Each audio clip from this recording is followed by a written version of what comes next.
You know, I'm delighted Donald Trump won the election and all, but I am very disappointed in those of you who are taking a cruel pleasure in watching journalists and other Democrats suffering in their defeat with the rude and crushing realization that their status as elites was an illusion that hid not only their incompetence, but also their cynical indifference to the American values that had given them everything they had, and reeling with their sudden understanding that their old depravity-infested power centers of Hollywood and the news media have become obsolete and irrelevant because we've learned to expose the lies with which they hid the failures of their philosophy, as we've learned to withstand the bullying insults with which they expressed their disdain for the people they were supposed to serve, even as they thwarted our attempts to preserve our traditional freedoms and the prosperity that arose from them, and which these so-called elites pillaged for the purpose of seducing the poor into dependency while deluding themselves with an ephemeral vision of their own virtue, even as they crippled the aspirations of those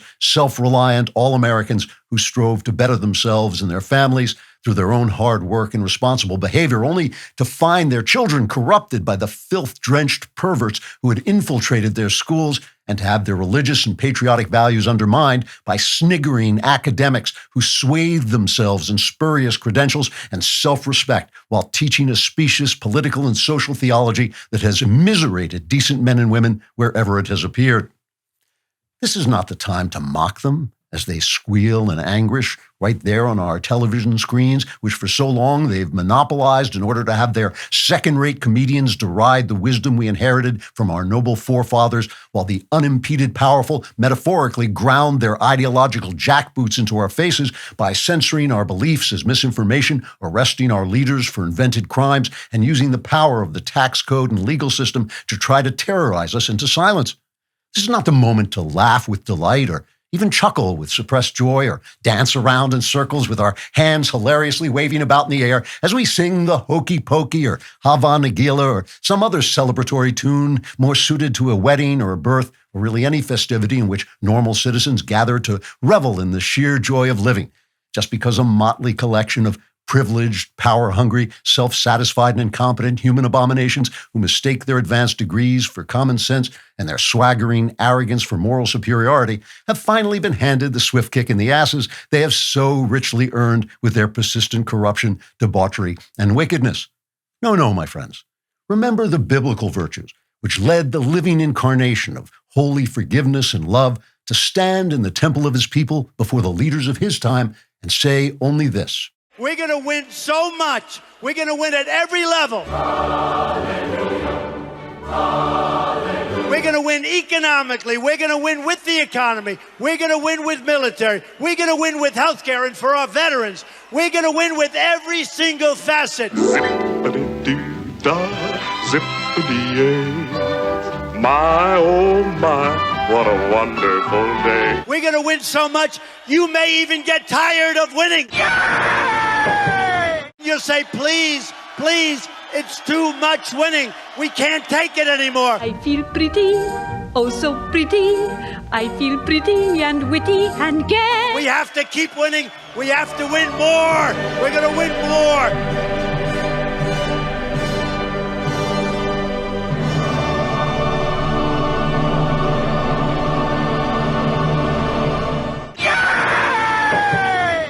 Trigger warning, I'm Andrew Klavan, and this is The Andrew Klavan Show.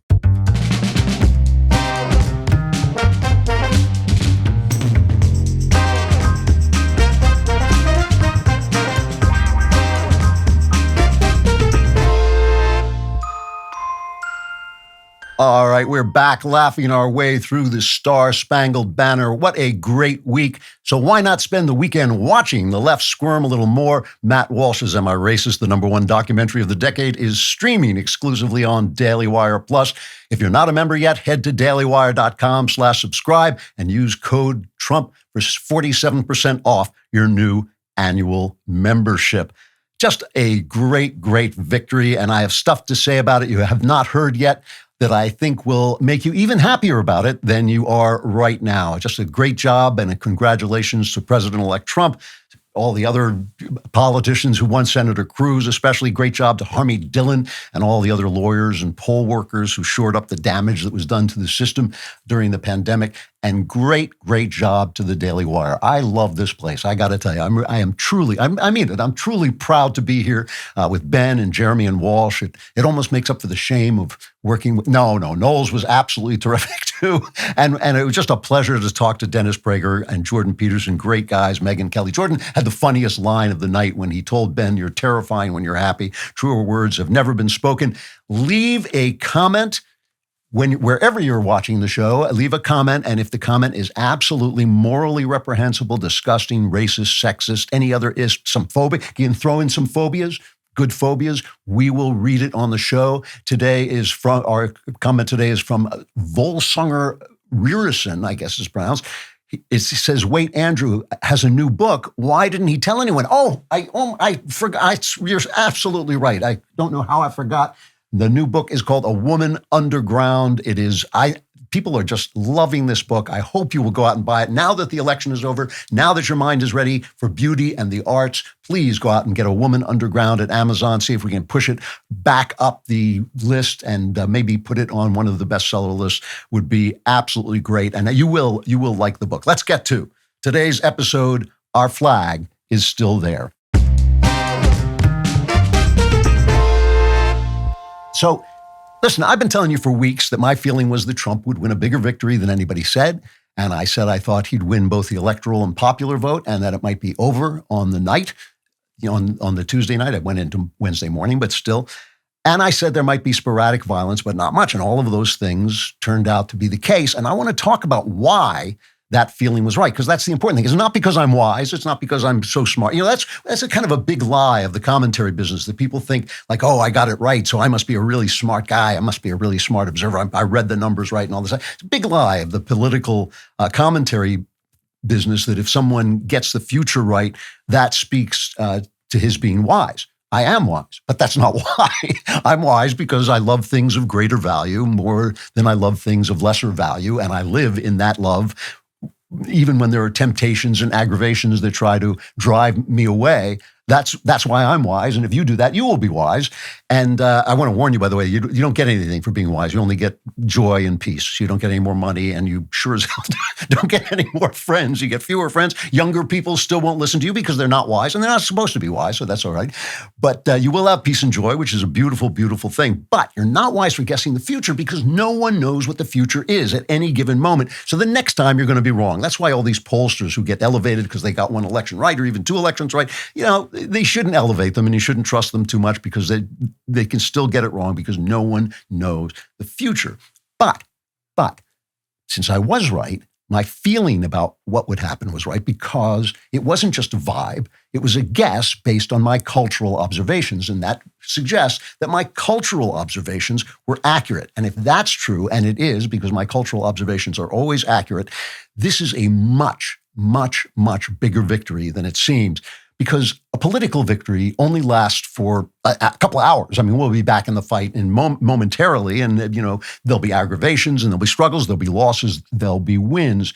But this is a cultural victory. It is the sign and symbol and apotheosis of the cultural fight we've been in and the cultural victory. And if we follow up on that, it will be a generational victory. And I think there's a good chance of it. So if you're celebrating, celebrate harder.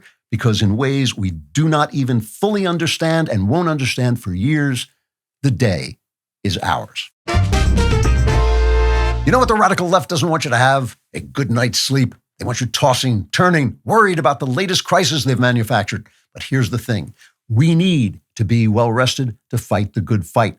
That's why I'm so excited to talk about Beam's Dream Powder, a science-backed, healthy, hot cocoa for sleep. Look, I never sleep. That's because somebody always has to be vigilant to keep freedom alive. But even I need to doze off now and again. And Beam's Dream Powder works for me.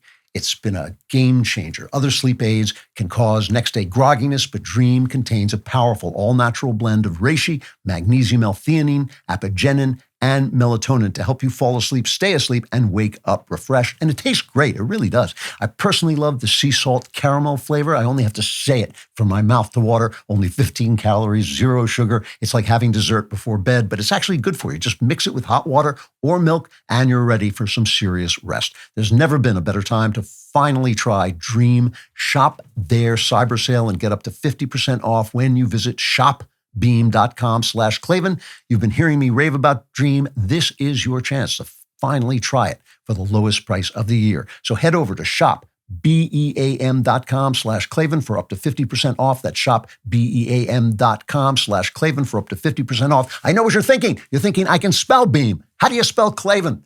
It's Klavan. Klavan, there are no easy things.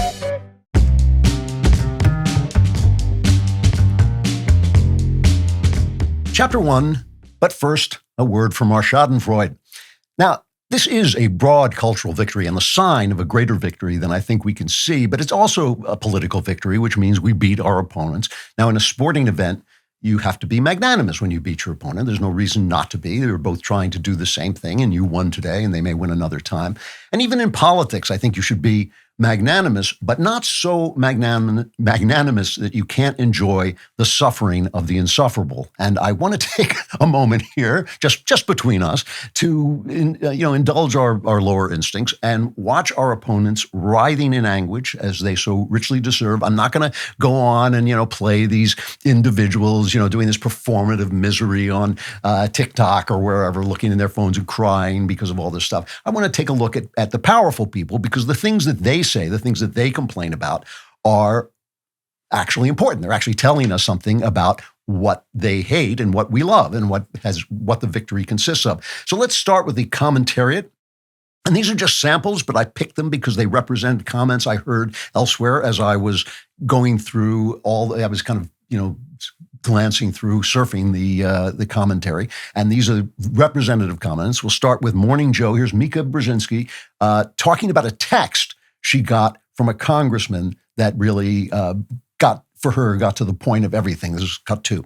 I just got a text from a member of Congress saying, something else we need to look at is how people are turning to social media, podcasts, and other non-traditional sources for their news, and also news stations that aren't news.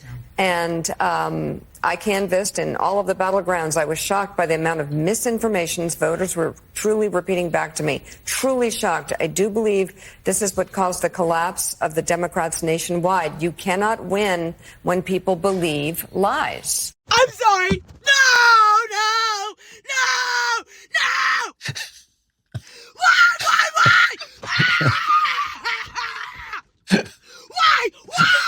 Why? Do you really hate me that bad?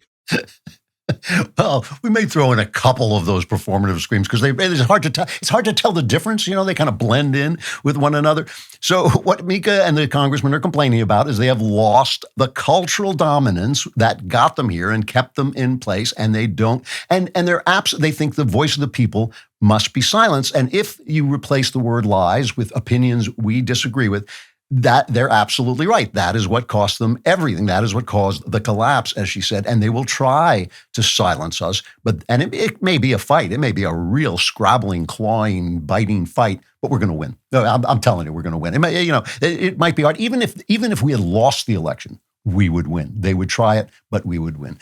So the thing that drove home the cluelessness of that kind of thought from the commentariat was this other thing that Joe Scarborough said when he was trying to, why did we lose? It was all about the inflation, he said. This is Joe Scarborough, cut 3.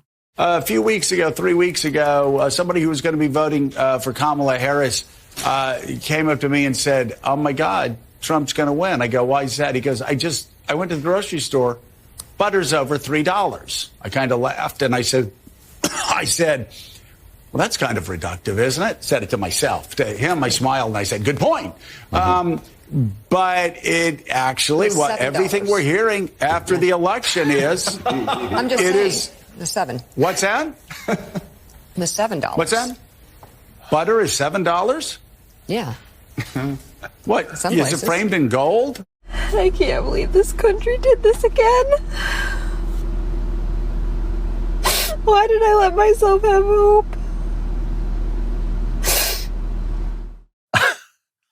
I'm not sure which of those were Joe Scarborough, but I think it was the one talking about butter. And what I loved was he doesn't know the price of butter. It's $7. Mika's after it's $7. What? Is it framed in gold? No, it's framed in the Inflation Reduction Act. That's what it's framed in. It's framed in all this government spending. And the fact that he doesn't know that that's the price of butter is why he has lost his power, because it was all about them. It was all about the elites. And it didn't even occur to him to go out and find out. It did, as they were telling us how great the economy was, it didn't even occur to him to do what Selena Zito does over at the New York Post and go talk to people and ask them, how's it going? What's happening? It doesn't occur to them because they're not there for them. They're there for themselves.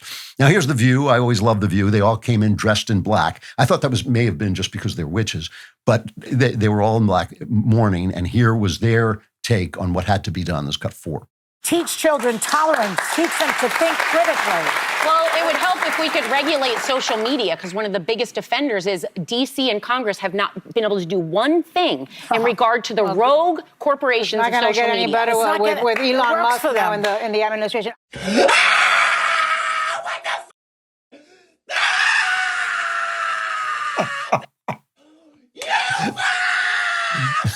What the hell? I'm sorry. That's just cruel. Mix those two up, and I can't help myself. So I'm a low person. This reminds me, listening to The View talk about how we have to regulate this social media because they're saying things that we disagree with. I mean, The View is an opinion show. They're saying things that we disagree with. It reminds me of people in the movie business when sound came in. What's the sound fad? What is the or play? You can go all the way back. It's like the Reformation when they suddenly start printing unapproved translations of the Bible. Can we set those people on fire, please? Could you burn the people who are doing that? Or Plato, when he said that writing was a bad innovation because it separated you from the person speaking. Too late, ladies, too late. And I'm telling you, I think in America, your attempts to silence. Oh, and I love the fact that it's all Elon Musk's fault. Like the only guy who's doing the kind of science and the kind of innovation, the kind of invention that made this country great. Guys like Edison and Henry Ford and people like that. It's Elon Musk is right in there, like Steve Jobs. He's the problem. He's the problem because he wants to let people speak. So just one last commentary example, because I have to add this from James Carville, for it's the beauty of its self-ignorance, its self-blindness. It's cut 5. Right now, today, it's hard. I'll be honest with you. And the hardest thing is that I look across this country and tens of millions of people fell for this. And it's depressing.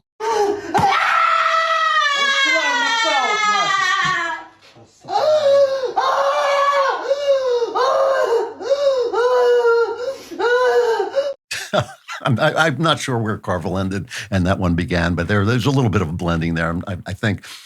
Again, this self-blindness. Here is a guy, James Carville, who helped put an alleged in office, a credibly alleged in office, by mocking his victims as trailer trash, and he doesn't like Donald Trump, poor baby. And he's depressed because somebody else got one by him using techniques much less egregious than his. And all of this was even funnier. I went over to CNN, and Anderson Cooper brought on a climate expert, the CNN climate expert, to lecture how Trump should be more panicked about the climate, because everything the expert said was false about stronger storms and all, and more frequent storms. It just isn't happening.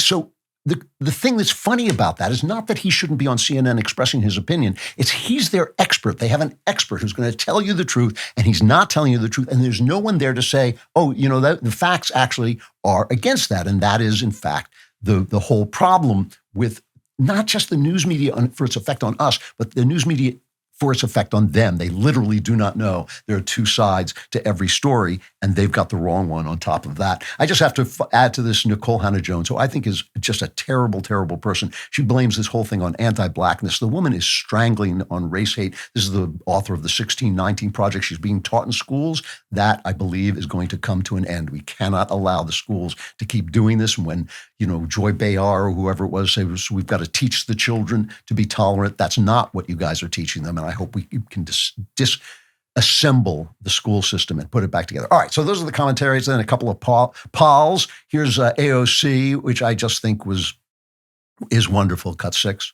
We find ourselves, I believe, in a time where there are, let's say, peers in history of mass movements of people that mobilize to protect one another in times of fascism and authoritarianism. And this is the era that we are poised to enter. This man scares the shit out of me, and now he's president. Oh my God. So I was watching that AOC clip and I was thinking, I'm glad I'm past the age where I have to pretend a woman is making sense just because she has a nice figure. You know, I remember what that was like, but you don't have to do that anymore. So the one thing that I think is wonderful about this, and this is something I'm telling to my liberal friends, my Democrat friends, what I'm telling them is this: write down your fears, write down the things that you're worried about will happen. You know, be specific. What do you think Trump is going to do that you think is going to be so awful? And observe not what the press says he's doing, not what the press says he said, or when he says kind of wild, egregious things, which he sometimes does. Actually pay attention to what is actually happening to you. Because when somebody calls somebody Hitler, you know, there have to be dead bodies. There have to be mass murders for somebody to be anything like Hitler. And they keep telling you that's going to happen, but it keeps not happening. And so if there are those things, I'll come on and say, they had a point. But if there aren't those things, you have to change your mind and start thinking about the fact that you're being lied to all the time. So in the immortal words of Mark Ronson and Bruno Mars, don't believe me, just watch. Pay attention. Pay attention. That's what I'm telling my Democratic friends, because this is what they keep telling us. Here is Pocahontas, Elizabeth Warren, cut 7. I will not ask you to look for any silver linings. I will not ask you to feel anything but grief right now. Donald Trump won the election, and the consequences will be real and devastating. But I'm reminding myself and you that on the road ahead, there will still be opportunities to fight back. I can't tell you that we will win all of those fights. I can't tell you that we will win most or even any of them. But when we arrive at each of those moments, we will face a choice: to give up or to press forward. The far right wants us to feel powerless. I'm feral today. Feral! If you see me, keep walking. Do not make eye contact. Do not square up at me. Don't act like you know me.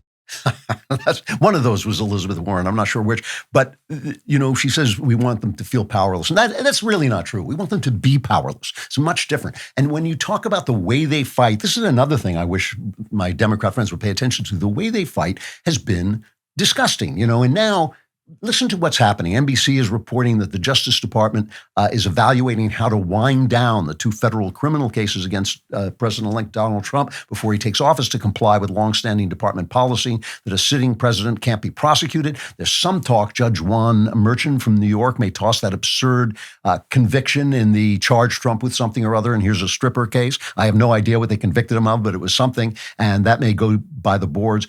My favorite exchange was this, because if you're talking about the left fighting back, the way they've been fighting back is by trying to jail their political opponents, and they have. Steve Bannon and others, Navarro, they put people in prison for disagreeing with them, essentially that, and all the people in the January 6th kerfuffle. So my favorite exchange on this regard was this, just in terms of leftist tears, was Letitia James, the AG in New York. She got right back on her horse. She took Pocahontas' advice, and this is, she's going to go right back into the fight, finding something with which to charge her political enemies. This is cut 8. We did not expect this result, but we are prepared to respond to this result. And my office has been preparing for several months, because we've been here before.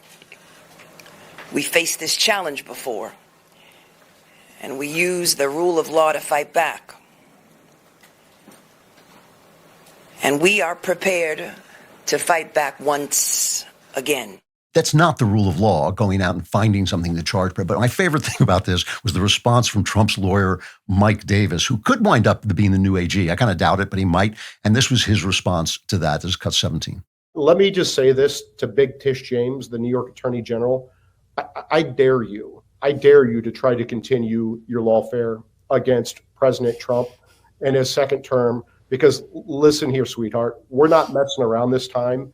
And we will put your fat ass in prison for conspiracy against rights.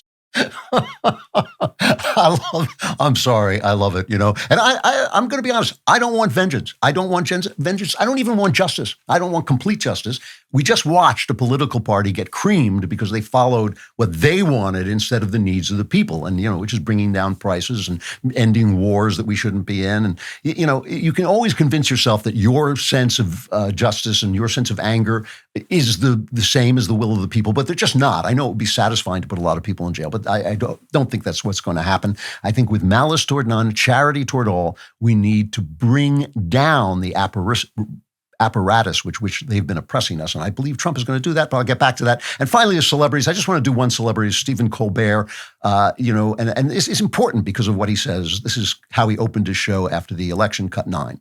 If you watch the show regularly, I'm guessing you're not doing great. Yeah, me neither. Today, some people said to me, sorry you have to do a show tonight, which is nice of them to say, but I don't have to do a show. I get to do a show tonight. I'm so grateful to be with all of these talented people, those people over here, those people that you'll never see, with the audience and the Ed Sullivan, with you people at home, because especially at times like this, what do we most want to be? Not alone.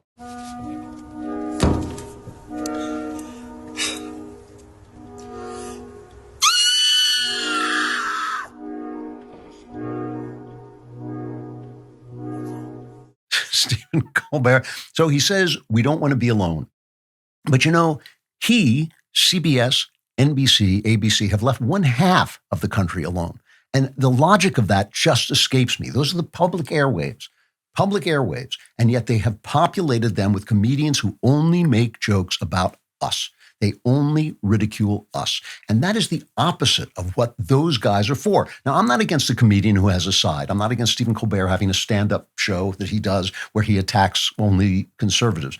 But that spot, that Johnny Carson spot, that Jay Leno spot, that David Letterman spot is not to be used for only ridiculing one side of the country. That is where we gather together at the end of the day to be amused, to laugh at the other guys, but also to laugh at ourselves. You can't laugh at yourself if you're not laughing at the other guys as well. It's a crime what they do. It really is. It's not obviously a literal crime, but they should really, it just exposes the self-blindness and arrogance and complete indifference to the people that has brought them to this pass. So finally, just while we're doing celebrities, I have to end with Robert De Niro getting news of the election results as cut 11.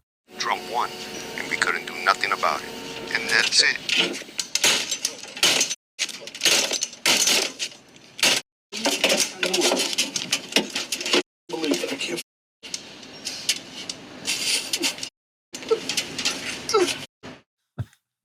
It's sad. It's sad. All right, let's take a look at why I think this is such a major victory by talking about the meaning of the political victory.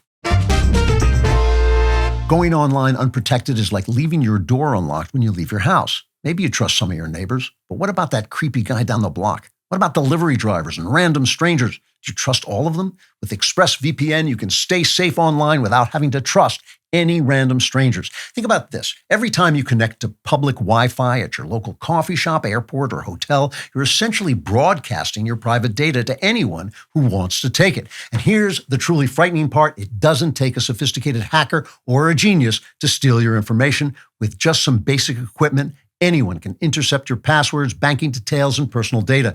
We're talking about your digital identity being worth up to $1,000 on the dark web. That's why I trust ExpressVPN to protect my digital footprint. Their military-grade encryption is so secure, it would take a supercomputer over 1 billion years to crack. By that time, I'll be gone. And that's not just security, that's peace of mind. When I'm traveling for work or researching controversial topics online, I always make sure ExpressVPN is running. It creates an impenetrable, encrypted tunnel between my device and the internet, ensuring my data stays private and secure.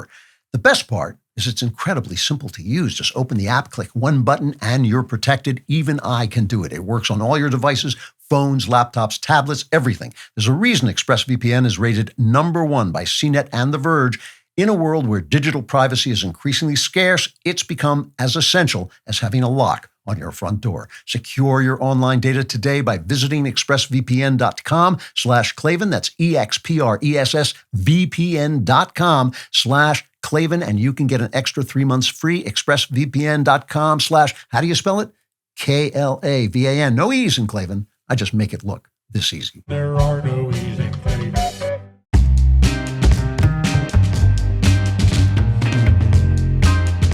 Chapter 2, The Delightful Fall of the GOP. So if you were watching our coverage on election night, which was great, it went on forever, but it was great. Ben and I got into an argument on the show. And I know this upsets people sometimes when Ben and I do this, but we've been doing this since the company started. It's kind of, we sometimes argued so loudly that the women in the company would get upset and like call you at home, are you all right? And all this stuff. And this is our love language. It's just the way we talk to one another when we're discussing these things. And it's because, there's a reason for it. It's because we both have, first of all, we both like to argue. And it's because we both have almost identical views of what reality is. We have slightly different values, but they've actually moved closer together over the years. But we come to our views of what reality is in completely different ways. You know how Ben works. He compiles facts, he looks at polls, he looks at numbers, and he tries to glean what's happening from them. I have a novelist's perception of the culture, and I imbibe the culture, and I understand it, and I see into it, because that's what novelists do. That is the way novelists work.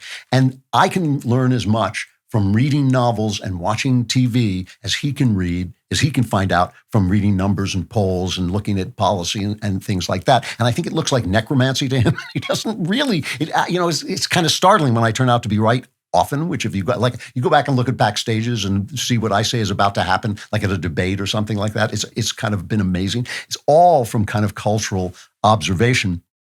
And because of this, Ben and Jeremy have more respect for the GOP of Bush, McCain, and Romney than I have, because I have none.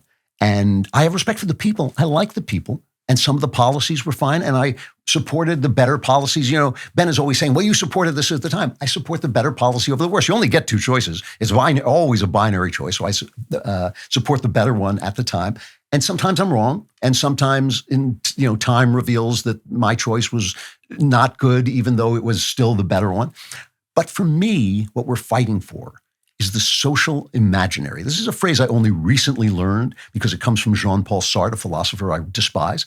But it's what we sometimes call the culture, but it's so much more of that. I've used kind of more clumsy terms like the intellectual atmosphere and all this stuff, but it's everything that we see. It's everything that we assume to be true. It's everything that we know is an absolute moral fact of life. And sometimes it's wrong. The social imaginary is good when it supports good things in keeping with reality, and good and bad are real things outside of ourselves. This is one of the big mistakes that the leftist philosophers make. They're not inventions of our own. The imaginary is our reflection of something that is outside ourselves. This is the problem they have. They think if they change the social imaginary, reality changes, but only your perception of reality changes. And if your perception is wrong, you have gone off the rails. Bush, McCain, and Romney surrendered to the left's social imaginary. And this is why I don't really care whether they were right about this or wrong about this. Of course it matters. Of course policy matters. This is what politics is all about. But I am looking at the culture, which I know is going to determine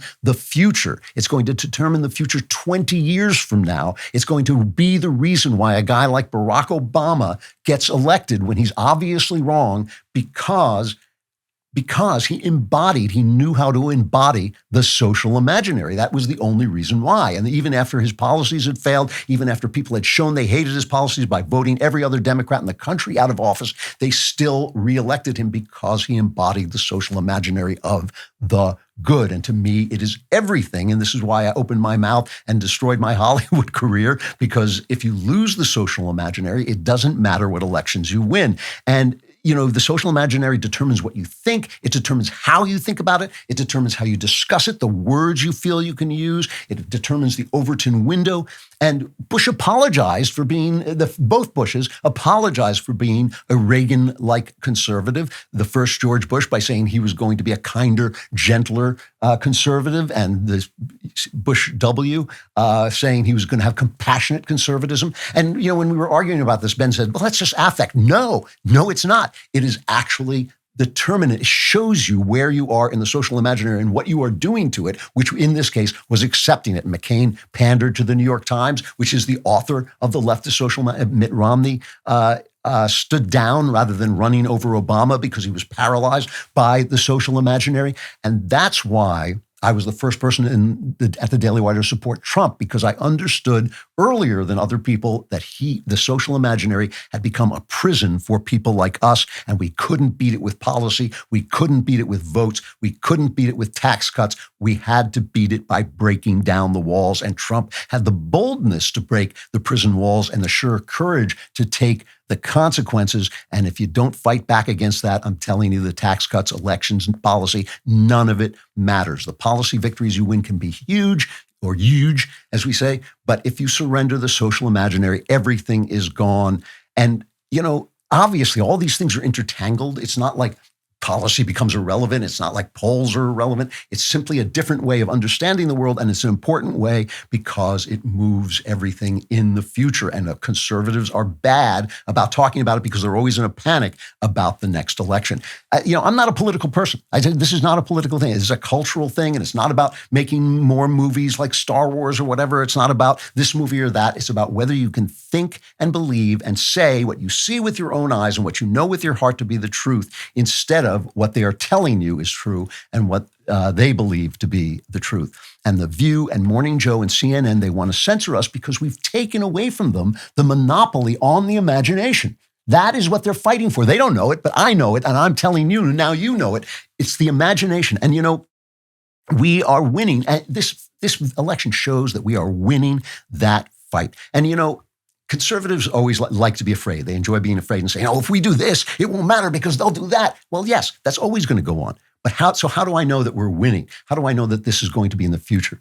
It's because it's the men. It's the men who are leading the way. Now, the left says, it's just men. They're misogynist. But you know how that nice Andrew Klavan is always trying to tell you that the future is always male? There's a reason for this. I don't say it because I dislike women. Obviously, the opposite is true. Women create the future, but men are the future. Men make the future. And you can always tell where the future is going to be, even if it's lousy, by where the men are. And I'll tell you something else that the social imaginary has hidden from us and has taken away from us. And it is the truth that it is shrouded in a lie. And the left doesn't realize this.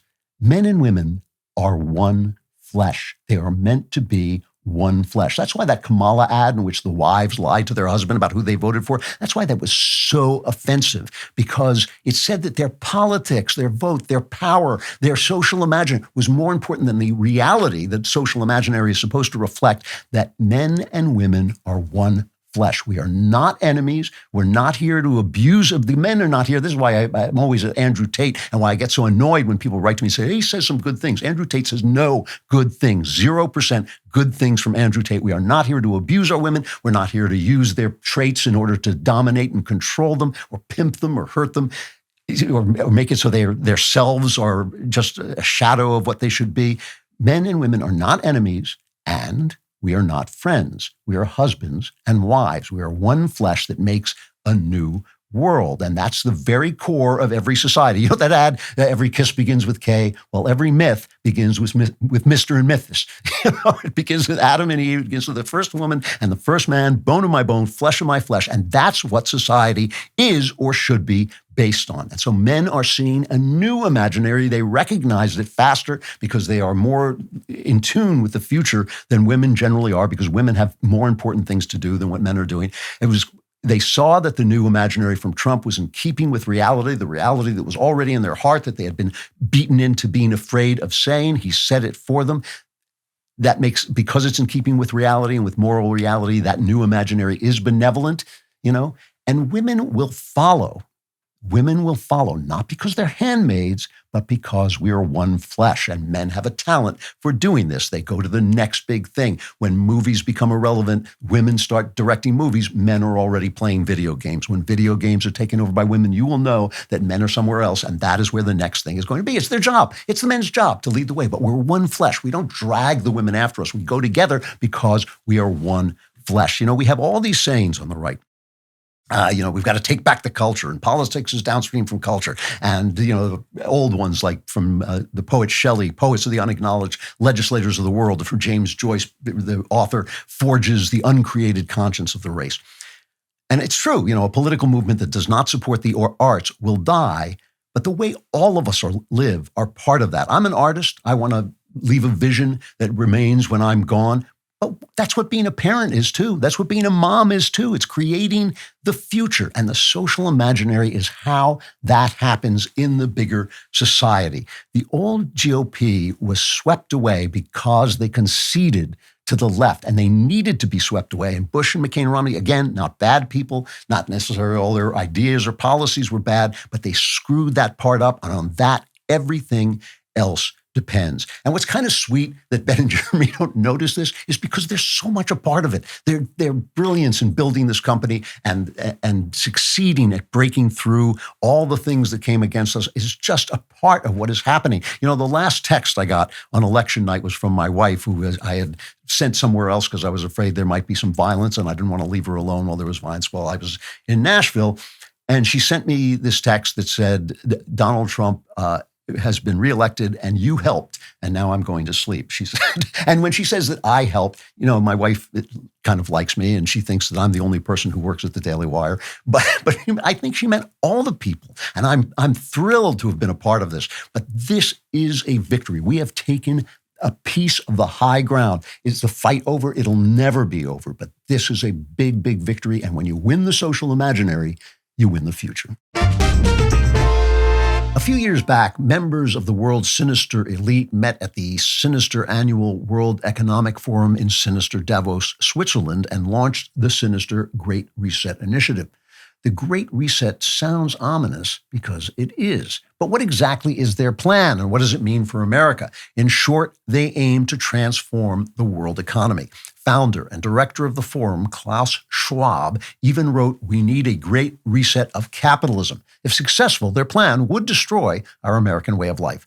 Hillsdale College, and you've heard me talk about them before, I love them. They held a conference on the Great Reset, and you can view and learn from the speakers through an online video series. Hillsdale Video Series will give you insight into the origins and leaders of the Great Reset, how the ideology of woke capitalism is infiltrating large corporations, the Great Reset from China's perspective, alternatives to the Great Reset, and more. If you believe that our country's founding principles have made it the freest and most prosperous nation in history, or you're alarmed by the growing influence of the so-called global elite, like I am, then Hillsdale College's video series is a must-watch. Get instant access to the Great Reset video series today by going to hillsdale.edu/Klavan. It's free, it's easy to sign up, and it's worth your time because it's from Hillsdale. Go to hillsdale.edu/Klavan, hillsdale.edu/Klavan to sign up now. How do you spell Klavan? Sing it. K-L-A-V-A-N, there are no E's in Klavan.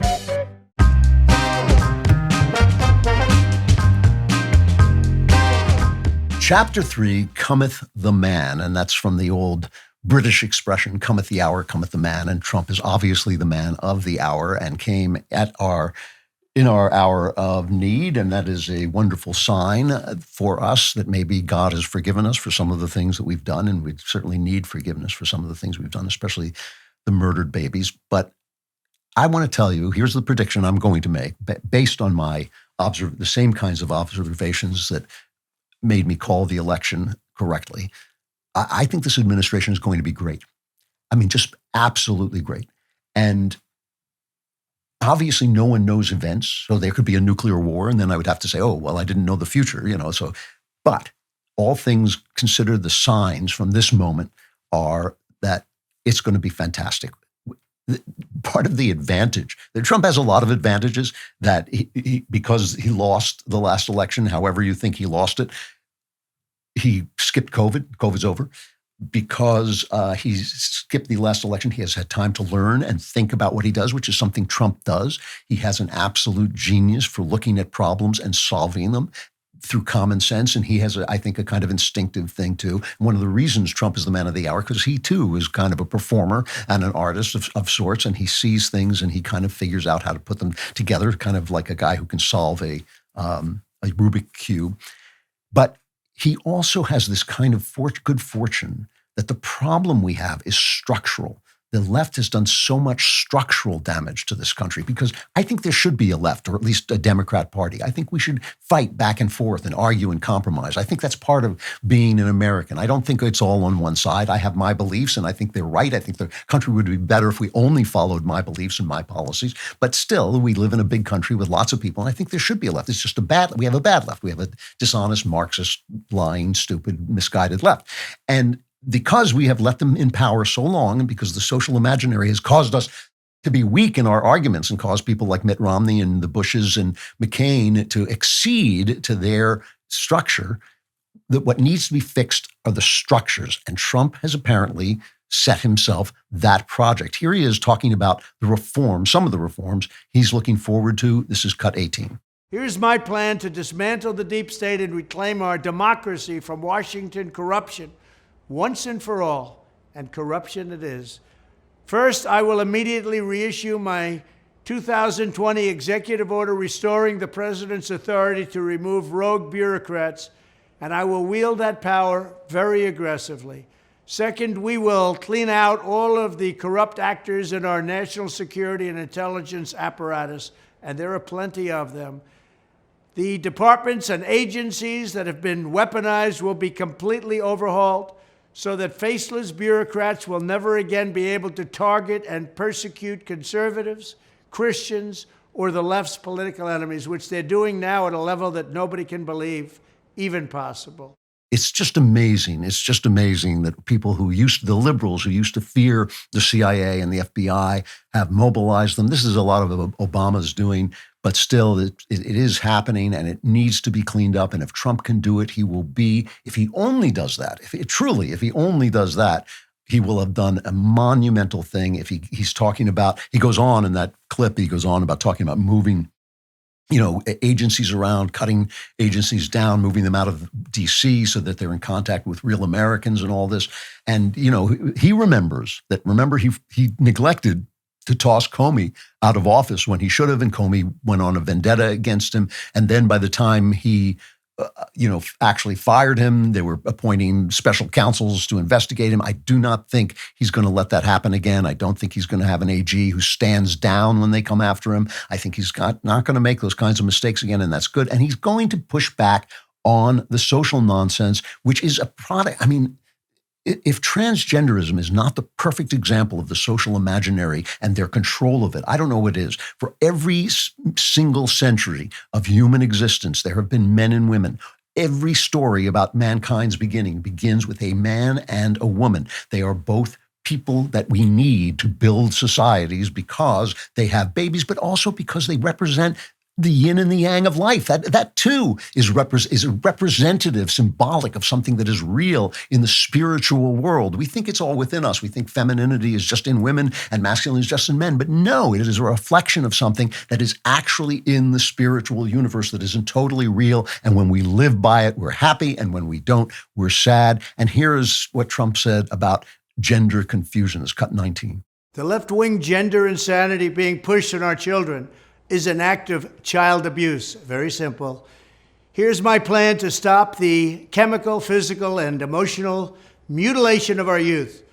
On day one, I will revoke Joe Biden's cruel policies on so-called gender-affirming care. Ridiculous. I will sign a new executive order instructing every federal agency to cease all programs that promote the concept of sex and gender transition at any age. I will then ask Congress to permanently stop federal taxpayer dollars from being used to promote or pay for these procedures and pass a law prohibiting child sexual mutilation in all 50 states. It'll go very quickly. What you just heard was the sound of the social imaginary shattering. It will be rebuilt, hopefully, in the image of mankind and in the image of God. It is a great thing. I think this is going to be a terrific administration. And it's a wonderful thing that J.D. Vance is in there so he can follow it up with a new, younger generation building a new imaginary that is the right one, one in keeping with God's law and man's. New Roast Sparks are a game changer for guys who need some extra help in the bedroom. They're a 2-in-1 prescription treatment that combines the active ingredients in Viagra and Cialis, two powerhouse treatments. Sometimes it's not just the ingredients that matter, though. It's how you're taking the medicine. That's why Roast Sparks are designed to dissolve under your tongue, which is huge because dissolvable treatment hits your bloodstream faster than old school pills. So Roast Sparks keep you present with your partner instead of waiting for a pill to work. Plus, Tadalafil, the active ingredient in Cialis, lasts in the system for up to 36 hours, so when the mood is right, you'll be ready without another dose. Find out if prescription Roast Sparks is right for you. Get $15 off your first order and connect with a provider at ro.co/Klavan. That's $15 off at ro.co/Klavan. Compounded drugs are permitted to be prescribed under federal law, but are not FDA approved and do not undergo FDA safety, effectiveness, or manufacturing review. Only available if prescribed after an online consultation with a provider. Plus, you need to know how to spell Klavan. It's Klavan.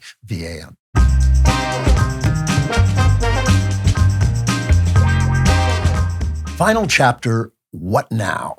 You know, as just before the election, just before I went into the DailyWire to do this long show, I went down to the hotel cafe to buy myself some coffee and whatever it was, a bagel or a muffin. And while I was standing there was music going on, and they started to play this very beautiful piece of music. I don't even know what it was. And suddenly I stopped and I closed my eyes and I thought, oh yeah, this is what I care about. This is what I love. The principle of beauty in all things. This is what I think everything else is for. I enjoy politics because I enjoy watching human nature, and I think politics is an expression of human nature, but politics has a purpose, and the purpose is you. The purpose is leaving you in a good position to do the things that you love. And so I know this is a little bit, maybe forward, you haven't asked my advice, but I'm going to give it to you anyway, that this is a time to not start to think about the next fight, but to stop, to put down the media, go out with your wife or husband, go out with the people you love and take a walk and discuss the things you love, because this is where all the joy comes from. All your joy comes from love. None of it. You will never get true joy from politics. You will have happiness when you win, and there'll be fights up ahead. But the things that will make you happy are the things you love. And that is what politics is supposed to be about. And that's why all of this bullying and, kind of domination of the social imaginary has been so harmful. So, I've said this before, but it's worth repeating. Whatever you love, that's where you'll get your joy. And the greater the thing you love, the greater your joy will be. And that is why I say wisdom is loving things of more value, like truth and beauty, more than you love things of little value, like money and celebrity. That's just the truth. I mean, whatever it is that tempts you is probably of less value. It's not of no value. You'll get some pleasure out of it, but you will get the big joy from the bigger things that you love. If you love, like I love football, you get a little joy from that. That's great. If you love your kids and your spouse, you get a lot of joy, and that is actually terrific. And then there's God. And I just want to close with this.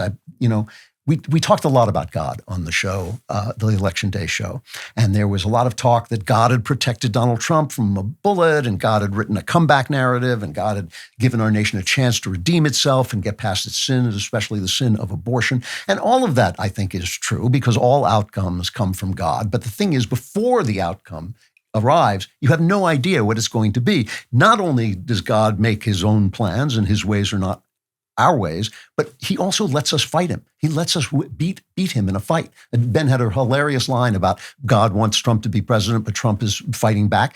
But God will ultimately let us have our way. As C.S. Lewis said, he'll ultimately say, thy will be done if you don't want my will to be done. And so our vote is real. But for those who love God, everything ultimately is for the good. We may not understand that at the time. We may not see it. We may not know the good when it comes, but everything is ultimately for the good. And here is the thing. During this election, I was perfectly calm. First of all, because I was almost certain Trump was going to win big. But also, I knew that if he didn't win big, that it would be all right. It would be all right. And when I say that, I don't mean it would be all right for the country. It would probably be crap for the country. It was going to threaten my livelihood, probably. They're trying to silence us. For all I knew, if it really went extreme, it could threaten my freedom. I mean, they were putting other people in jail. There's no reason it couldn't have been me that they fell on when I was making jokes about them. But all I knew because I believe in God, because I love God, because I follow him before I follow anything else, because I love him more than anything else, because he is greater than anything else, that I was going to go on doing exactly what I do.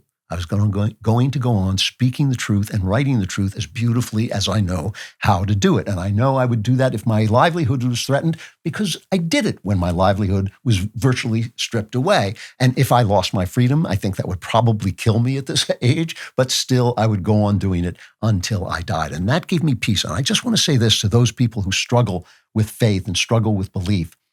That peace already is a gift beyond any gift you can possibly get. Never mind your life goes a little better when you follow God. Never mind sometimes good things happen that seem to come out of the blue. Never mind all of those things, because sometimes that's not the way things work out. But that peace that you walk around in, knowing that you are going to follow God no matter what happens, no matter what they do to you, even if they crucify you, if you know that, you will be at peace.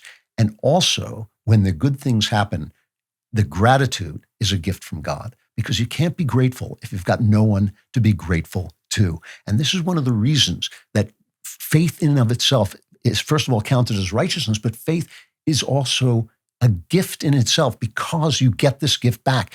When I said when you were wise, you get peace and joy, those are tremendous. I was joking around about it because you don't get more money, and you certainly don't get friends because people will get angry at you for saying the truth. But you will get that peace and joy. And it is a beautiful, beautiful thing. And I want to just end by showing you the opposite of that. When you follow yourself, when you elevate yourself, when you elevate the things that don't matter. There is a lady who calls herself Dr. Arlene. And it's a long clip, but I got to play it. There's a lady who calls herself Dr. Arlene, and she is a consultant. And on the night during the election, she went out to get some champagne to celebrate Kamala Harris's victory. And like I said, she's a political observer. She has a blog for all things political, I think it's called, where you have all the political wisdom. Here she is describing what happened to her during the election, while the election was going on, when she went out to get some champagne to celebrate Kamala's victory. This is cut 14. Okay, so we're closing in on almost 5 p.m. Eastern time, and I've been tracking everything that's been going on across the country today. And my most important encounter was when I went out to get my champagne. I was talking to the guy in the store, of course, asking him, did he vote? And he said he did early voting, and he asked me if I early voted. And he asked me, why I was getting the champagne. And I said, because I'm going to be toasting Madam President tonight. And he just looked at me with kind of like a smirk on his face. And I said, she's going to win this, right? And he says, oh, well, it's very, very close. And I said, no, it's not. He says, well, what do you mean? I said, no, it's not. The women of America are making their voices heard. Reproductive rights is what it all comes down to. And the women are voting in numbers relative to men that are unbelievable. She's won this. And I said to him, she's going to take every one of the swing states plus Iowa. And he said, oh, but the numbers are so close. I said, I'm a political analyst. I'm telling you right now, the numbers are there. She's taking this election. And then I said to him, you realize, and he didn't tell me who he voted for, but of course I knew. And I said, you do realize you wasted your vote, right? And I didn't care. And I walked out with my bottle of champagne and happily walked home. Bye-bye. We're going to win so much. We're going to win at every level. Hallelujah. Hallelujah. going to win economically. We're going to win with the economy. We're going to win with military. We're going to win with health care and for our veterans. We're going to win with every single facet. Zippity-doo-dah, zippity-yay. My, oh my, what a wonderful day. We're going to win so much, you may even get tired of winning. You'll say, please, please, it's too much winning. We can't take it anymore. I feel pretty, oh so pretty. I feel pretty and witty and gay. We have to keep winning. We have to win more. We're going to win more.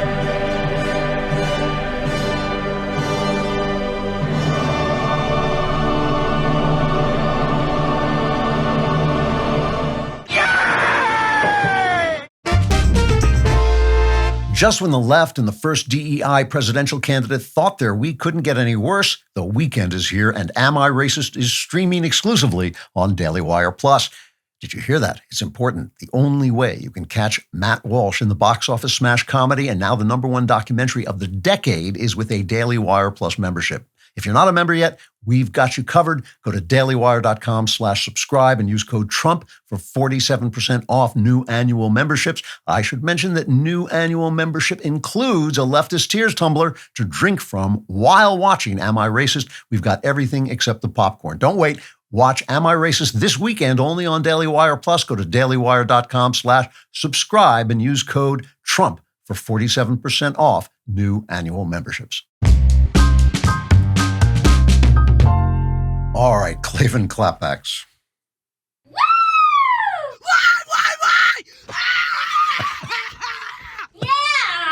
That's great. That was great. I also love that political advisor with her champagne. That was just, I mean, is that the embodiment of arrogance and disdain for working class people and disdain for everybody who's not yourself, and just the absolute nastiness that comes out of that unbelievable stuff. All right. If you would like to be on Klavan Klapbacks, please send your questions. It can be personal questions. They can be about the show. It can be about anything you want to klavanklapbacks@dailywire.com. Klavan starts with a K. Klapbacks starts with a K. All right. So it's klavanklapbacks@dailywire.com. We love to hear from you. So it's really great if you will write in. One of the first is from Andrew or Andy, who says, "Dearest namesake, the election results, if they hold, are indeed a breather. However, we must know that we have not won the fight. The fight we are in is a generational battle. I think perhaps we must become the long game, much in the same way Christ became sin. If we don't, this moment will be a minor blip in history." You know, I actually disagree with that. I mean, the thing is, the fight never ends. The fight never ends. And not only does the fight never end, ultimately, we lose. Why? Because conservatism is life. Freedom is life. Those are the things we're fighting to preserve, and life ends. Ultimately, slavery is what everything falls into in the end. That's the state of death. But when you talk about equality, the only people who are equal are the dead. And so when you have equality, everything is stagnated. It's a flat line. You know, right? That's what equality is.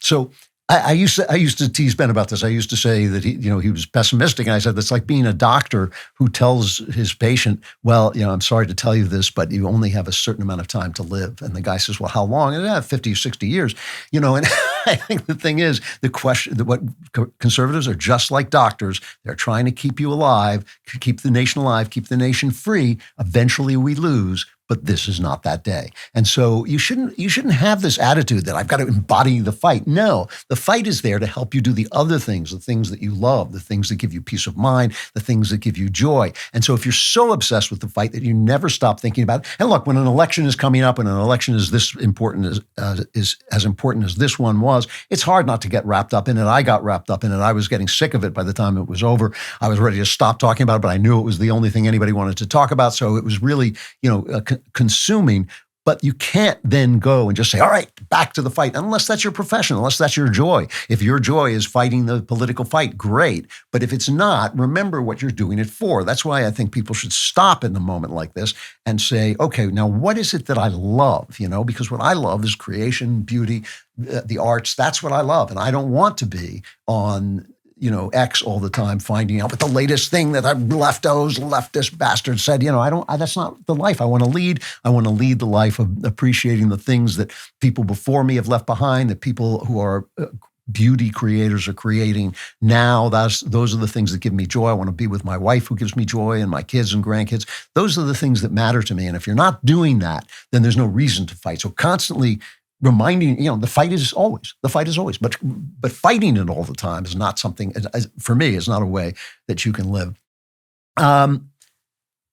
Here's another one from Gabriel. Gabriel says, I am dealing with extreme bitterness, depression, and a growing hatred of God for reasons outside our control and multiple rare diagnoses. My wife and I will not be able to have children. Even if we adopt it, it will cost tens of thousands of dollars. It will take multiple years. It's not an easy, quick, or cheap solution. Meanwhile, all of our friends seem to be on their third or fourth child. Seeing my wife cry herself to sleep, seeing the contented smiles of my friends, seeing families out together having fun, it's destroying me. My marriage is being affected. I feel myself crumbling. My wife is retreating inside herself more and more every day. Any advice is appreciated. Okay. So a terrible thing has happened to you. Terrible things happen. God doesn't send these things down. He's not sitting there and saying, there's Gabriel, I'm going to hit him with this. That's not the way it works. He has put us in a world that is broken. We're in a world that is broken, and bad things happen, and we're matter, and bad things happen to matter, and a bad thing has happened to you, and I feel for you, and I think it's a terrible thing. And I congratulate you on caring about your wife and seeing her pain and hurting with her pain. You should hurt with her pain. She is your flesh, and her happiness should be your happiness, and her pain should be your pain. And so I congratulate you for the wholeness of your marriage and the wholeness of what you're afraid of losing. However, now it's time to face the music. And I'm sorry, I'm not saying this lightly. I understand, believe me, I'm not saying this, get over it, cowboy up, but you got to cowboy up. It's because you have no choice. And there are things you can do. You can adopt. There are ways to adopt that are not as hard. Maybe your church can help you find, private adoption. Maybe you can adopt someone older. Maybe you can adopt somebody who's not your color. That might help as well. But even if you can't, it is time to live, and it is time to encourage your wife to live and bring her out of this. There are, this letter is a very long one, and you go on talking about how conservatives are always talking about you have to have children and all this stuff. But if you can't, you can't. That's a tragedy. And so you're living in a tragedy. People have lived through tragedies. They've lived through tragedies that are worse than that. They've had children and lost them. I have friends to whom this has happened. It is the worst thing that can happen to you. And so that's even worse. You have to live. That is your job. We are wed to experience. We're called upon to rejoice, and you must learn to do this again. And I do not say it lightly. I know how hard it is. Screw your courage to the sticking place and start to come out of this. It's fine to be angry at God, but if you can't hate God because he didn't do this to you. If you need therapy, get therapy. But your wife needs you to draw her back into life. You've suffered a blow. I get it. Suffer.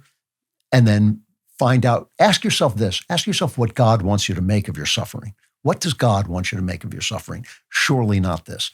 I'm sorry. I'm sorry to be tough on you in your pain. I understand the pain. I'm not minimizing it one little bit, but you've got to cowboy up and start to live so your wife can live, because she will follow you into life.